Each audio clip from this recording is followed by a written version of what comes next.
Hello friends, എല്ലാവർക്കും എൻ്റെ പുതിയ വീഡിയോയിലേക്ക് സ്വാഗതം. സബ്സ്ക്രൈബ് ചെയ്യാൻ മറക്കരുത്, അതുപോലെയാണ് ലൈക്ക് ചെയ്യണം, സപ്പോർട്ട് ചെയ്യണം. ഇന്ന് നമുക്ക് കിട്ടിയിരിക്കുന്ന ഒരു 3 ടണ്ണിൻ്റെ യൂണിറ്റാണ്. 3 ടണ്ണിൻ്റെ കംപ്രസർ ഫെയിലായിട്ടാണ് വന്നിരിക്കുന്നത്. കംപ്രസർ ഫെയിലറാണ് 3 ടൺ യൂണിറ്റിൻ്റെ. 3 ടണ്ണിൻ്റെ 3 ഫേസ് യൂണിറ്റാണിത്. അപ്പോഴേ കംപ്രസർ നമുക്ക് ഡിസ്മാൻഡിൽ ചെയ്യണം, പുതിയ കംപ്രസർ കയറ്റണം, അത് കണക്ക് തന്നെ അതിന് പ്രഷർ ടെസ്റ്റ് ചെയ്യണം, വാക്വം ചെയ്യണം, ചാർജ് ചെയ്യണം. ഇതാണ് നമ്മുടെ ഇന്നത്തെ വർക്ക്. നമ്മളിപ്പം അതിൻ്റെ കംപ്രസറിൻ്റെ കണക്ഷൻസൊക്കെ അഴിച്ചു വിട്ടിരിക്കുകയാണ്. പിന്നെ അതിൻ്റെ ഹീറ്ററിൻ്റെ കണക്ഷനും കംപ്രസറിൻ്റെ കണക്ഷനെല്ലാം അഴിച്ചിട്ട് ഇത് 3 ഫേസ് ലൈനും അതിൻ്റെ കൺട്രോൾ ലൈനുമാണ്. ഇത് രണ്ടും ഇളക്കിയാൽ മാത്രമേ നമുക്ക് സൈഡ് പാനൽ ഇളക്കാൻ പറ്റത്തുള്ളൂ. ഫ്രണ്ട് പാനൽ നമ്മൾ ആൾറെഡി ഇളക്കി വെച്ച് ഇനിയിപ്പോൾ നമുക്ക് ഈ കണക്ഷൻസും കൂടെ ഇളക്കി വിടണം. ഇളക്കി വിട്ടാൽ മാത്രമേ നമുക്ക് കംപ്രസർ നമുക്ക് ഡിസ്മാൻഡിൽ ചെയ്യാൻ പറ്റത്തുള്ളൂ. ഈ കംപ്രസറിൻ്റെ HP LP സ്വിച്ച് ഉണ്ട്. HP LP സ്വിച്ചിൽ LP സ്വിച്ച് മാത്രം നമുക്ക് ഇളക്കിയാൽ മതി.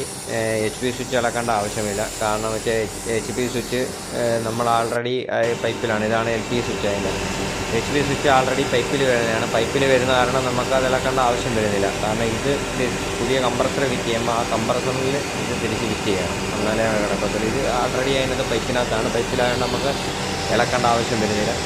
ഗ്യാസ് നമ്മൾ ആൾറെഡി തുറന്നു വിട്ട് ഇതിപ്പം നമ്മളെ ടോർച്ചാണ്, അതായത് വെൽഡിങ് ഉപയോഗിക്കുന്ന ഒരു ടോർച്ചാണ്. ഇത് ഇപ്പോൾ തൽക്കാലം ഇതെടുത്ത് നമ്മളെ മറ്റേ ഓക്സിജൻ അസറ്റ്ലൈൻ സിലിണ്ടറുണ്ട് നമ്മളെ പോർട്ടബിൾ, പക്ഷേ അത് ഗ്യാസ് ഇല്ലാത്ത കാരണം നമ്മളിത് യൂസ് ചെയ്യുകയാണ്. അപ്പോൾ ഇതിൽ ഇച്ചിരി ഫ്ലോ കൊടുത്താൽ മാത്രമേ ഇളകി വരത്തുള്ളൂ. മറ്റേ സിലിണ്ടർ ആണെങ്കിൽ നമുക്ക് പെട്ടെന്ന് ഡിസ്മാൻഡിൽ ചെയ്യാൻ പറ്റും. 5 മിനിറ്റ് കൊണ്ട് നമുക്ക് പണി കഴിയും. ഇത് ഇച്ചിരി നല്ല ഫ്ലോ കൊടുക്കണം. നല്ല ഫ്ലോ കൊടുത്താൽ മാത്രമേ ഇത് പൈപ്പ് അഴിഞ്ഞ് വരുത്തുള്ളൂ. ഇപ്പോൾ ആൾറെഡി ഏകദേശം ചൂടായി നമുക്ക് ആ പൈപ്പ് ഊരിയെടുക്കണം.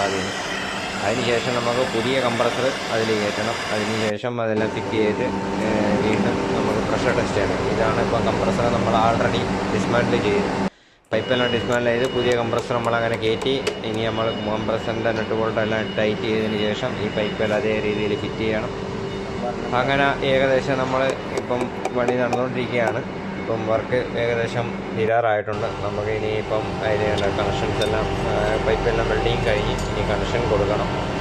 കംപ്രസറിൻ്റെ കണക്ഷൻ കൊടുക്കണം. കംപ്രസറിൻ്റെ കണക്ഷൻ കൊടുത്തതിന് ശേഷം പ്രഷർ ടെസ്റ്റാണ്. ഇനി പ്രഷർ ടെസ്റ്റ് ഇപ്പം നടന്നുകൊണ്ടിരിക്കുകയാണ്. അത് കഴിഞ്ഞിട്ട് നമുക്ക് വാക്വമിലോട്ട് പോകണം.